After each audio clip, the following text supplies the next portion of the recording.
guys, it's Mike84 here, back again. Pretty much we're gonna do, I'm kind of bored for the weekend. I'm just gonna stay home, but I remember that I had two systems. That was my Blue Galaxy project, actually, because I don't have my GTX 590, one of them. I'm not gonna take the other one apart. I'm gonna just keep that just for memories of that.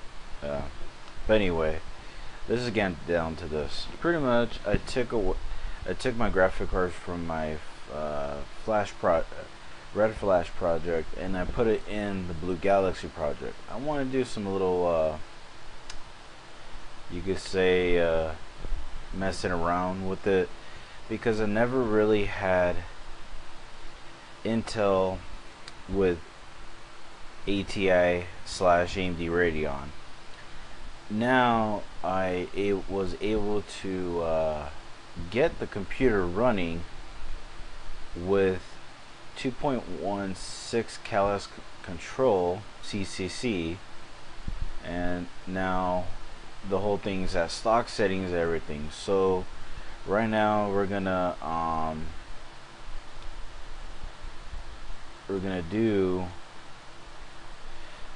gonna pause it for a tad bit, and I'm gonna run 3D Mark Vantage. That's my standard, because everybody's still using DirectX 10 anyway. 11 is still fairly new anyway. So I'll be right back, and I'm gonna do a stock setting. The fan speeds at 60, both of them, because that's a reasonable quietness in real world.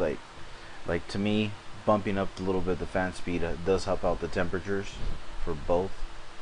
I can't do an actual video showing because of one thing.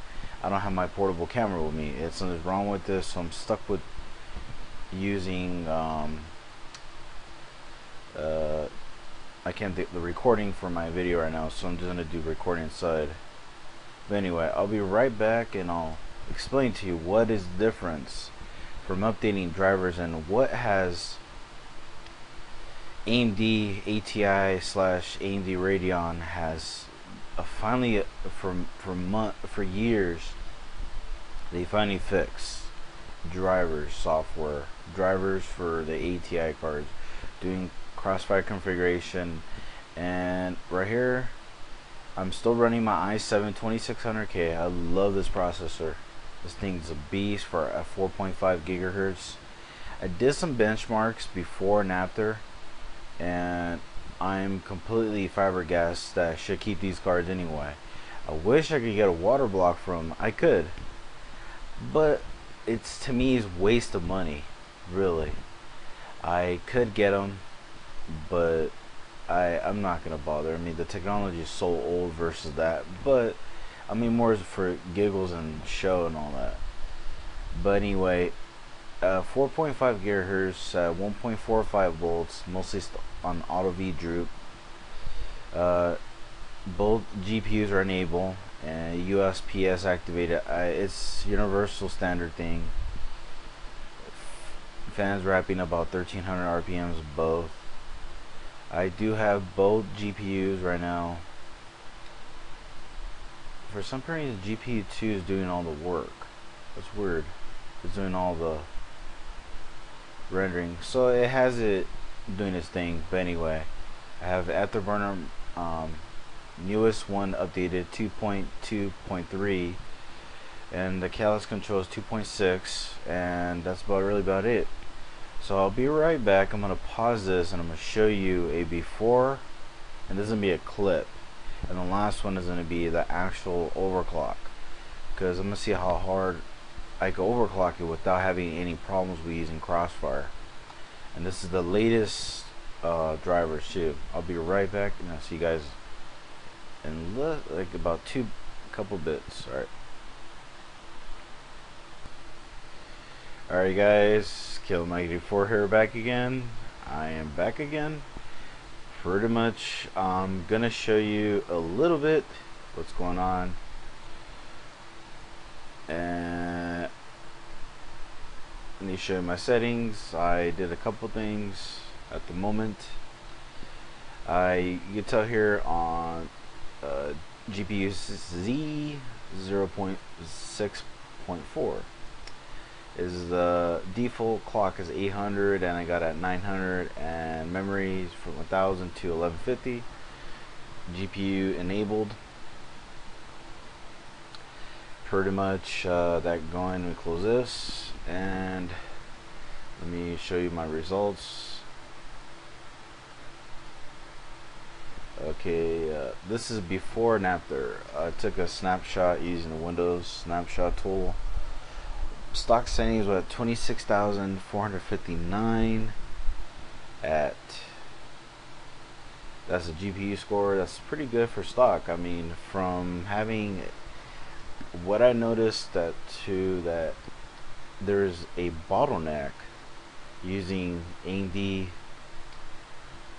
850 FX series to having Intel like 2500K. I mean, Sandy Bridge, it was a straight bottleneck. I mean, because these have lanes, the PCI Express 3.0 each one, so you do CrossFire or SLI. So I'm kind of skeptical that the best combinations, it's actually Intel with GeForce SLI or Intel Crossfire, ATI Crossfire is like the good setup on all that. Now let me show you a little bit. 27,336 the P score overall. Overclocking it just changes it from before and after. You come on, 26, 27. They broke even both. I mean, they're almost even each other. The CPU with the overclock, and it's stable too on air. No water cooling, just the CPU. But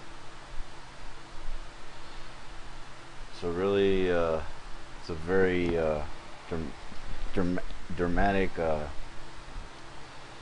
change from before and after. I mean, so like 29,600, and GPU score is 29,667, and that's only the shaders 1150. That's what I could only do, so I'm quite happy with this overall score. So let's go to verse each other. I mean, you could tell the difference. Everything is simultaneous at the same time.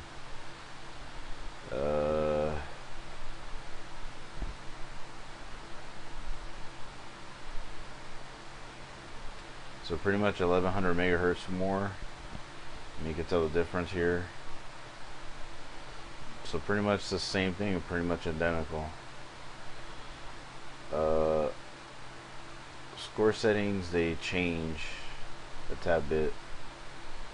So I turn off all these other testing. I do that for a reason. To me, it's pointless to have. I just do the stock settings and everything.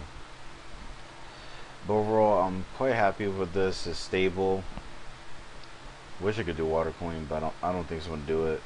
Still a drawback, I cannot run too many games with Crossfire because of some of the games are made for AMD.